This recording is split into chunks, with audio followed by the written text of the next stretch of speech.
You will never forget the first time. They remain milestones in your memory, and no matter how much time and distance has passed, they are still as vivid in your mind as the day it happened. I received my very first real kiss between a boy and a girl in the back of a church bus, late at night. I was sure I would burn in hell for doing it, but at the time I thought it was worth it. I think that's when I realized the power that members of the opposite sex have over each other. If I went to hell, at least half a dozen other people went there with me. I saw two other young couples locked in a tight embrace. He had his hand under her shirt, she under his pants. I also got my first puppy love heartbreak when my girlfriend left me for a guy with a car. I think that may have shaped my attitude toward promise breakers in my adult life. Later, when I had sex for the first time, it was exactly the same. It was amazing and wonderful and hard for me to process, but one thing I knew for sure was that I really, really enjoyed it. My buddy, not so much. We did it in his mom's brand new Mercury Marquise the weekend after graduation. My buddy was allowed to drive it because he graduated with honors, and it took us 4 hours of frantic cleaning to make it smell new again. We amused ourselves like rabbits for the rest of the summer, pretending to be adults and know what we were doing until she left for college. I never saw her again. She found herself a rich guy in high school, and I was something in the rearview mirror. 40 years later, every time we met, even if she was with her third husband, we ended up meeting glances and smiling. That's the kind of thing you don't forget. Then I fell in love. Naturally, I didn't expect it. It started out with us just goofing around and having a good time, and then, bam, and she became all I could think about. In retrospect, we were too young. I was 19 and she was 20, but the attraction burned like hellfire, hot, bright, and all-consuming. I was a tall, lanky guy with wild hair and glasses. She was tall too, but rounded and lush, with long blonde hair and bright blue eyes that seemed to look right through you. In matters of sex, I was a 1, and she was an 11. She just smiled and taught me things I had no idea how to do, but was damn glad to try. We slept in every conceivable place, in every conceivable position, and in ones that defied rational explanation, as often as we could. Suddenly it became more than just sex. We enjoyed each other's company, and we were so good together that she suggested we move in together. 40 years ago, it wasn't as common as it is now, but it happened often enough that no one thought twice about it. We found a tiny 2-bedroom apartment we could afford, and the landlady gave us a discount on the rent. She was a city girl and knew next to nothing, but I'd grown up on a farm, and that made being versatile. Really, if I was patient enough with her, once she understood something, she usually became pretty good at it. I proposed to her one night when she was struggling to get me up for the 3rd time. "You really are a romantic, aren't you? Try again when we're not in a horizontal position." I asked her again 3 days later when we were at her parents' house. Dad wasn't home, but Mom nearly fainted with happiness. The ring was tiny, but that didn't faze her, and the plans were ready. We got married in a simple ceremony because her parents had almost no money. Then we went to Myrtle Beach for 3 days, where she showed off a bikini so tiny I wondered if it was okay to go to the beach in it. Apparently it was, and a lot of people were pretty darn happy with her choice. She was being molested right in front of me, and I almost exploded because she didn't have time to stop him. She finally saw the look on my face, waved her ring at him, and told him he was a year late. I think she quickly realized I wasn't happy, so we cut our stay at the beach short, and when we got into the room, she was all over me. "Just you, honey. Always." We came home and started living as a couple. We had pretty decent jobs, but I got the opportunity to work for one of the 3 largest employers in the area, making about 1/3 more than I was making at the time. The snag was that they worked on a rotational basis, the first one week, the second one the next week, the third one the week after that. It was a little confusing for the first couple months because I would wake up at random times and question whether I was supposed to be at work. But I adjusted. For about 9 months, everything was fine, but then I started to get an anxious feeling. I would call home when I was at my second job, but no one would pick up. Then there was a power outage. We all went home early, and she wasn't there. She came running in 30 minutes before my shift ended and almost fainted when she saw me. "Where the hell have you been?" She always told me she liked my eyes, but at that moment I don't think she liked what she saw in them. She stammered for a second before saying she was with her best friend Holly, just riding around. Believe it or not, riding was the order of the day in those days. Gas cost a quarter of a gallon, and the kids had their own track. You'd start at the courthouse square, ride down Main Street for about 2 miles, and then stop at the hottest grill in town, do a loop, and ride back. The kids would stop in parking lots to chat and have sex, and the cops were pretty relaxed, as long as there was no drinking and nothing trashed. "You're a married woman now, Bets. You don't need to go on a cruise." She flared up. "I got bored. You can only watch TV to infinity, and I've never liked long conversations on the phone. I'm on the high street in front of hundreds of people, for heaven's sake. You don't think if I slept with 10 people they wouldn't tell you about it, do you?" We swore at each other for another hour before we calmed down. I had to admit that I was jealous, and she had to admit that she enjoyed the attention when the guys were talking to them at the coffee shop or in the parking lot while the guys were talking Holly up. "They're not trying to talk you up." She gave a fleeting chuckle before putting on an indifferent look again. "Of course they're trying, dear. Just because I married you didn't suddenly make me ugly, but I'm making sure they don't do anything." It was a turbulent weekend, but by the time it was over, we had come to an understanding. She could go with Holly, but if I felt something wasn't as it should be, it would be over between us. I think that shook her because she never thought, even in her wildest dreams, that I would ever leave her. Everything was going well until summer came. That's when the lake parties started. I'd leave for work at 2:30 on the weeks I worked second, and she'd be in a bikini waiting for Holly to pick her up by 3. When you mix hormones, pot, and booze in the right ratio, something out of the ordinary happens, and it sparked rumors that reached me. Instead of confronting her, I switched shifts with a guy, and on Friday afternoon I sat at a bus stop in a borrowed car and waited for Holly's van to pass by. I followed them straight to the party site on the lake, parked in the boat lot a half-mile away, and walked back. I sat in the bushes and watched her flirt and drink. An hour later, everyone was tipsy, and Holly stood up. "Time to lose weight!" Her top flew right past where I was hiding, and her bottom soon followed. Bets was right behind her. There were 5 women and 6 guys, and soon they were all naked.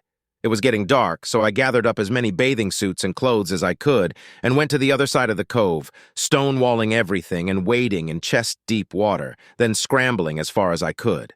I watched them sink for a minute and then swam back. I found Bets cuddling with a guy, one hand on her chest, the other underwater. I grabbed him by his long hair and sank to the bottom, pulling him with me. Bets stood stunned as my face appeared above the surface. The water was churning around me, and the guy was panicking as he tried to catch his breath. "Don't come home, bitch! I'm sure your asshole friend will let you stay with him until he gets bored, and then you'll end up on the street like another whore. Maybe I'll stop by sometime. You always had a good head, and I'll bet you're better now that you've had some extra practice." It didn't come out quite so smoothly, but she got the point. In the next instant, Holly was already on my back, drawing grooves with her long fingernails. I pulled the bitch off me and slammed my fist into her stomach. The air came out of her like a punctured balloon, and she went down like a stone. "One of you assholes better pick her up or you'll be one whore short." Bets tried to say something, but I just ducked underwater again, traveling halfway across the small cove before surfacing. She had been away for 3 weeks, living with her parents. She would go straight to work and come straight home. I got a few indirect threats about me wrinkling their clothes, and I bet the trip home was pretty interesting for some. No one bothered me because I was known to be a pretty good brawler, but more importantly, I didn't know how to walk away. If I was fighting someone, all I could think about was killing them. This led to some pretty interesting situations, and a couple of times I almost went to jail, but word got out. If you fought me, you can rest assured you've won. If you haven't... She begged, she cried, she apologized. One day I stopped her by asking her a question. "How much?" "How many what?" "How many dudes did you screw while I worked my ass off to give us a better life?" She fell silent, and I grinned. "Too many to remember?" "No, 3, okay? 3. There you go. You screwed 3 guys and not me, and that tells me you'll never quit. Why stick to the menu when you can have a buffet? Look, we don't have shit. We haven't been together long enough to pay alimony. You take your shit, I'll take mine, and we're done." She fainted. Her mother, whom I had always had sympathy for, came to the apartment to beg me to take her back. "She's learned her lesson, son. Give her another chance. You won't regret it." Her father was old school, and he told me to beat the crap out of her and get over it. It was 3 months before we got back together, after many promises and a few threats. By that time, my company had expanded to twice its former building, doubling its production capacity. A side effect was that they no longer needed 3 shifts to get everything done, so they cut the 3rd shift. I was also promoted to lead setup person in the finishing department. We were in production, and when my group started making more money, they started figuring out why. My crew was mostly women, and I had to set up various machines to fill orders, so I always took a box or two to make sure everything was up to spec and in working order. My coworker would set up the machine, run 2 or 3 products through it, and go back to the office if he was working 2nd shift. I would stay on the floor helping the packer seal and place boxes on the correct pallets, and as we got better, I would teach him a few simpler operations. Sometimes we had 2 or more machines set up and running, so the ladies just went from one to the other with no downtime.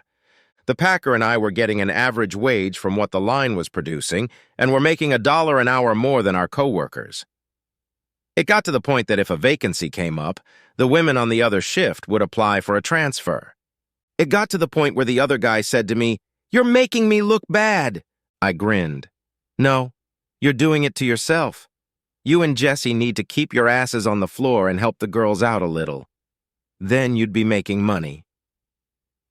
Things got so bad that management stepped in and asked me to borrow his bagger for a couple weeks to learn my system. I assumed it would be a struggle, but Jesse was more than willing to learn and was very reluctant to go back to his shift when the training was over. John almost kissed me when he got back. "Eric is a jerk and a buffoon. The women despise him, but they've grown to love me. Their wages went up 50 cents an hour, and they begged me to stay with them." 50 cents and $1 doesn't seem like much now, but 45 years ago it was a lot. Then Eric did a monstrously stupid thing. He hit on a married woman with a jealous husband, threatening her with a job if she didn't do what he wanted. For some reason, she came to me, and I sent her to our manager, who promised to make it right. But he didn't. He and Eric were longtime drinking buddies, so he hid the situation from upper management. It ended with the husband coming into the plant threatening to kick ass if nothing was done about it. This happened right during a shift, so I sent John to get the production manager and tried to talk him down myself. Then his wife showed up, scared to death. She kept her cool, but when Eric grabbed her so hard that one breast was bruised, she left in the middle of the shift and told her husband everything.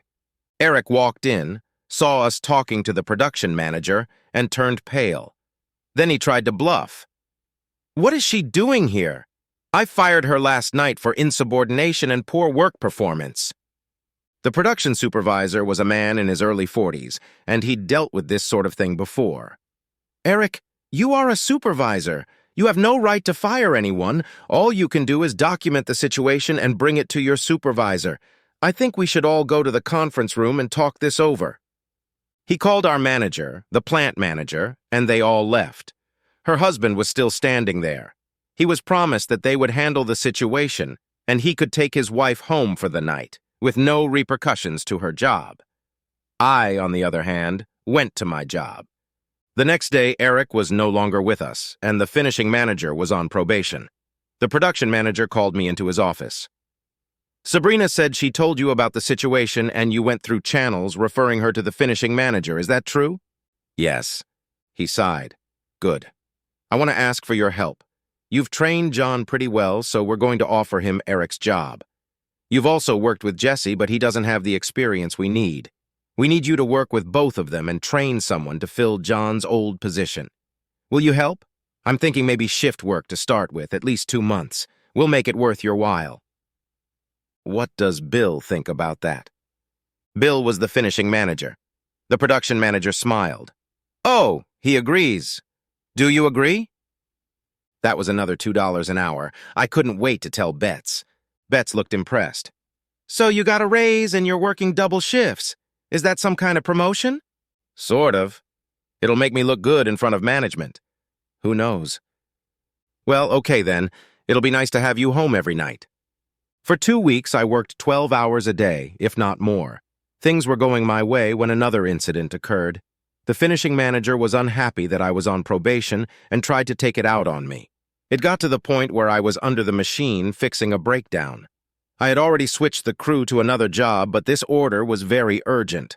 I had already taken it apart when he called me into his office. Our office was nothing more than an 8x8 cubicle with glass overlooking the floor. He could literally see me from his seat. I continued to work.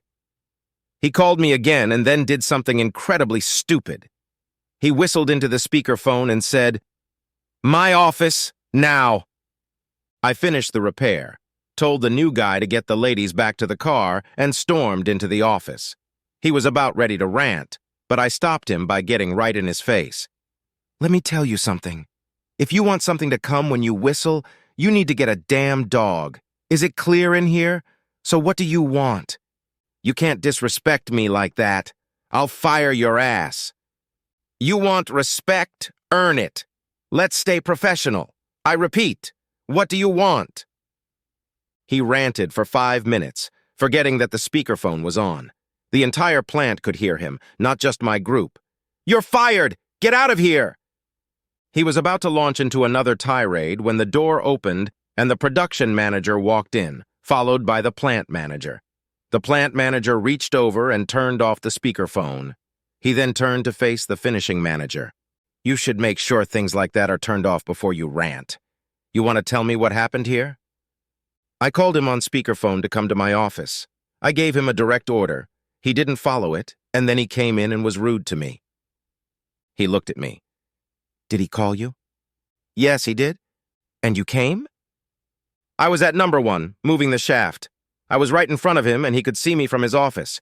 I only had about 5 minutes before the repairs were finished, so I stayed. It's a mirror order, sir, and they need it by morning. As soon as I was done, I went in to see him and told him I didn't like being called a dog. You probably heard what I said, and I'm not retracting what I said." Mira was our biggest customer and incredibly finicky, but we were making tons of money off of them, and we weren't going to upset them. He looked at the manager. "Did you know why he worked so hard on it?" "It doesn't matter. He disrespected me, and I want something done about it." "You think whistling for him like a pet wasn't disrespectful?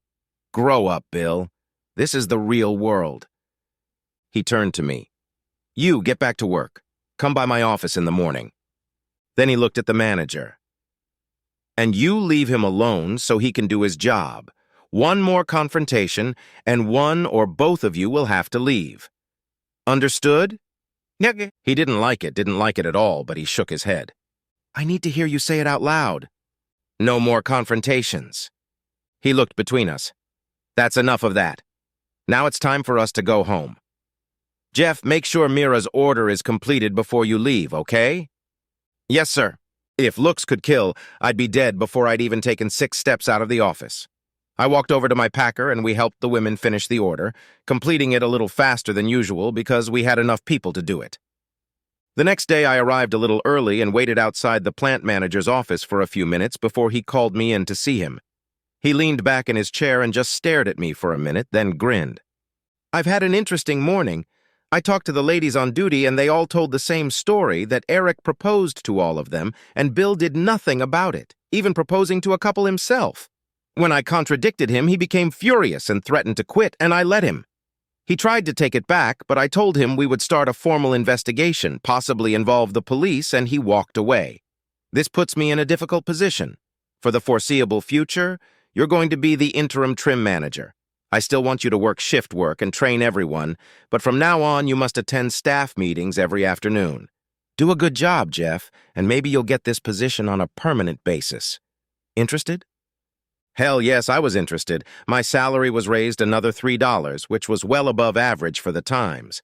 Betts seemed thrilled, especially since it meant we could buy a house sometime in the future. 3 months later, I got a call from a friend. Barry ran a loan company, one of those not quite predatory ones that usually gave loans at 5% or higher than the banks. "Hey, kid, still looking for a house?" "Not really. I don't have anywhere near the down payment I need." "How much do you have?" I told him and felt myself smirk over the phone. "Come over to my place. I might have something you'd be interested in." Something turned out to be a 4-year-old one-bedroom house on a half-acre of land. The owners had moved out and defaulted on the loan, and I could get it to pay off the debt. Betts and I talked about it, and while it wasn't exactly what we were looking for, we agreed that we had to start somewhere and maybe in a few years we could find a real home. It was one of the proudest days of my life when I carried Betts over the threshold, and she giggled the whole time. Since I grew up on a farm, I got right into landscaping. I started with the yard, reseeded it, set aside a small space for a garden. Dad came and helped me build a 12-by-12 building and a fence in the backyard. Betts went out and bought enough tomatoes to cover the whole yard and more, so we planted what we could and gave away the rest. I can still see her smile when she picked her first tomato. Betts was good at her job, working her way up from farm assistant to inventory specialist, and our future couldn't have been brighter. I was still working 13 hours a day, but I was now a salaried employee, so I wasn't entitled to overtime. Betts kind of resented it until I told her that I estimated that before the end of the month, I would be back to my normal schedule. John was working very well, and while Jesse may not be as bright, he was learning. The new guy we hired for packaging was his cousin, and was thrilled with the job he was getting. Soon, production was 8% higher than ever. They even sent corporate guys over to observe the work. It was summer, and I was coming home at 7 or 8 o'clock at night, 6 days a week. And then it happened that I came home and she was gone. She came in drunk about 11 o'clock and Holly dropped her off. I didn't say a word as she stumbled around getting ready for bed. Even after the shower, I could smell the grass from her. When I got up, she was still out cold and late for work. I left her in bed and went to work. When I got home in the evening, she was very depressed. She had made a nice dinner, some of my favorite dishes, and didn't say a word. After washing the dishes, we sat down at the table and grabbed the TV remote. I snatched it out of her hands. "So, you're not even going to talk about last night?" "That was a mistake. I shouldn't have stayed that long, but I had a good time." "You shouldn't have stayed there at all. You know how I feel about Holly, but you left. Screw the old man, I want to have fun. He'll get over it, right?" I could tell by her blush that I was very close to it. "Here's the thing, we're not going to talk about it.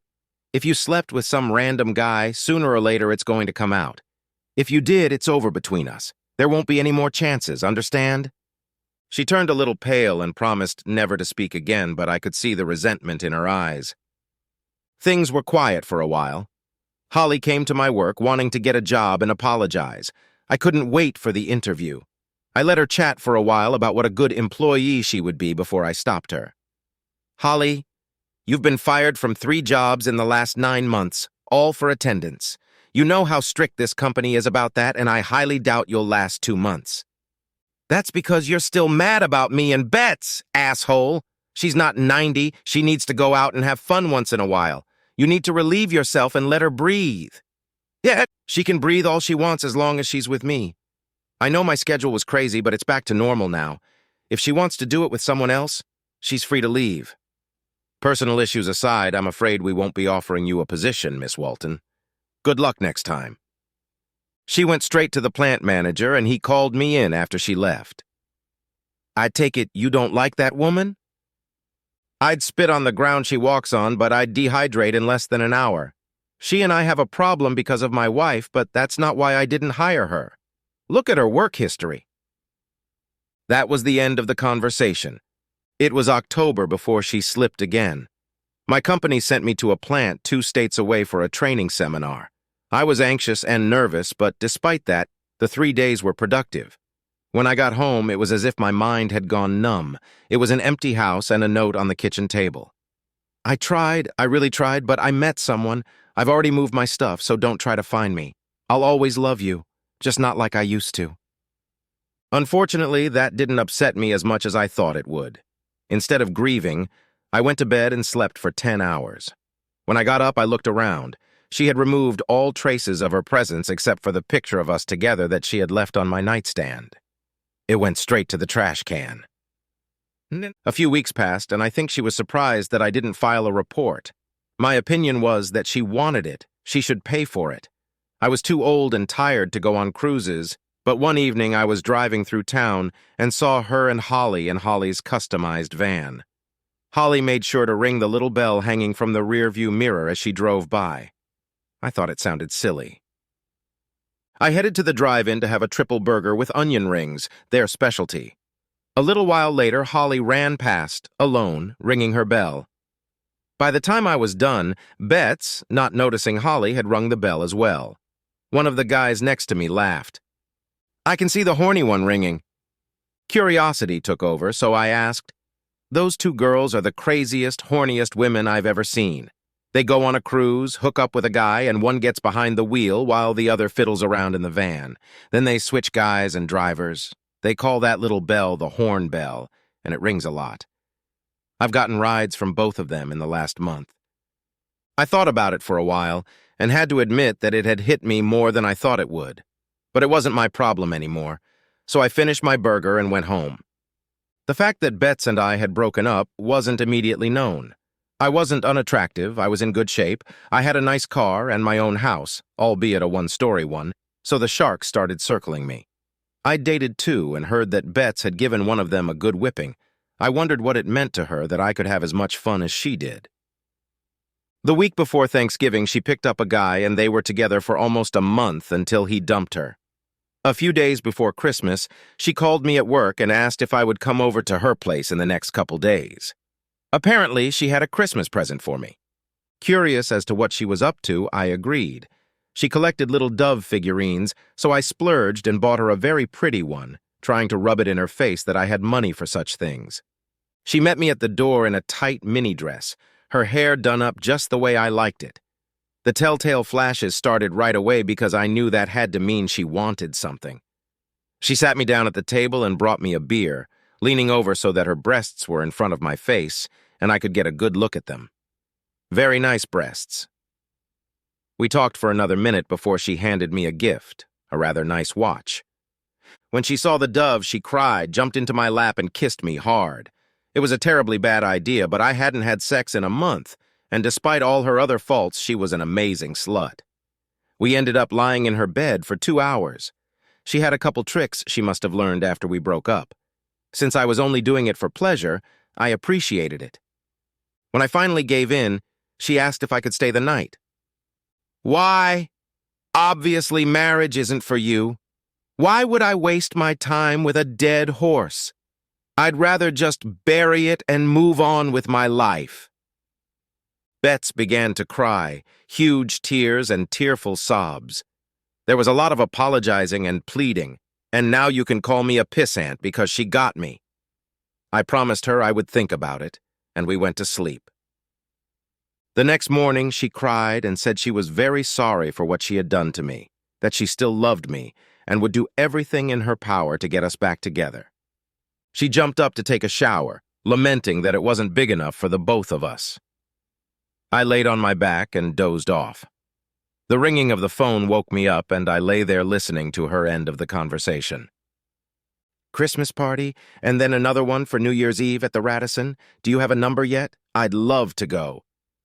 She was quiet for a minute, then giggled. "Yeah, I hooked up with him last night, but I'll tell him we have to wait until the first of the year to be together again. In the meantime, it's party, party, party." I got up as quietly as I could and got dressed. When I walked into the living room, she squeaked, "I gotta go. Talk to you later."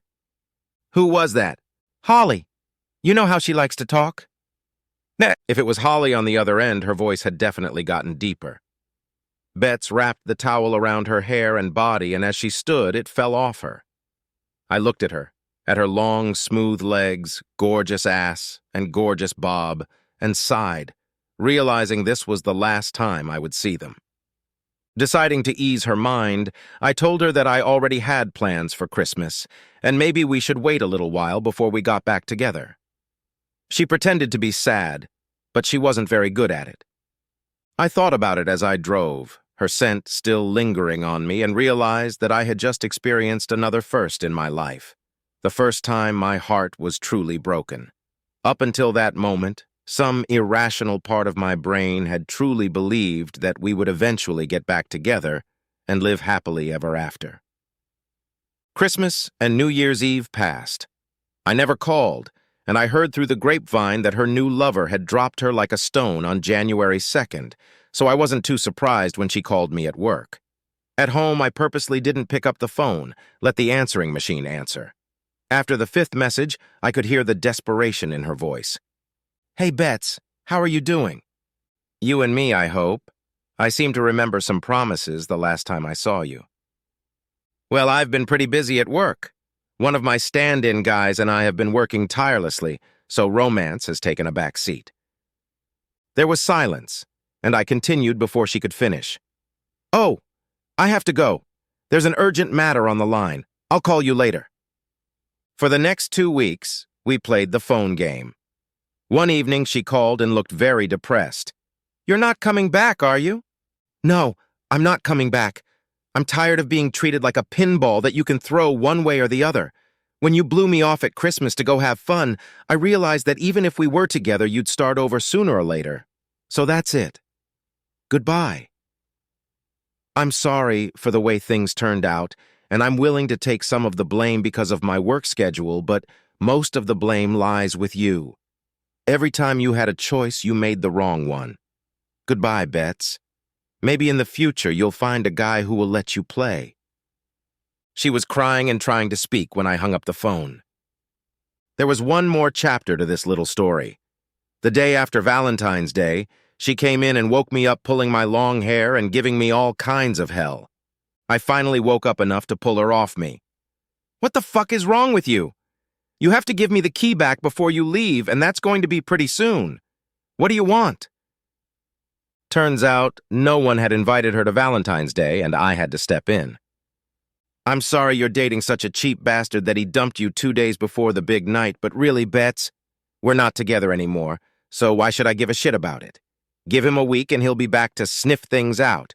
Now is the time for you to go." She stopped talking and looked down at the bed. There lay a red bra about 2 sizes larger than she wore. If she looked under the bed, she would find matching bikini panties. It was cruel, but I couldn't help it.